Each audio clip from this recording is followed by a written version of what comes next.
छकुली, हे काय चाललंय तुझं? हे वय आहे तुझं हे सगळं लावण्याचं?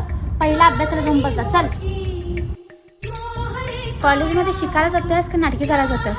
हे लिपस्टिक तर आमच्या घरात चालणार नाही. जे काय असेल ना तुझ्या नवऱ्याच्या घरला जाऊन करायचं. सुनबाई, हे आपल्या घरात चालत नाही. तुझ्या सासऱ्यांना लिपस्टिक लावणं आवडत नाही. आपल्या घराण्याला शोभत नाही ह्या गोष्टी सगळ्या.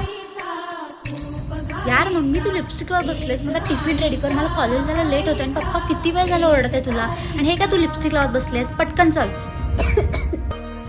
अहो सासूबाई, हे काय चाललंय तुमचं ह्या वयात? शोभतंय का तुम्हाला? म्हातारी मराठी टिकली पण हाऊस काही मिटली नाही अजून. जाऊ दे, पुढच्या जन्मी सगळी हौस फिटवून घेतो.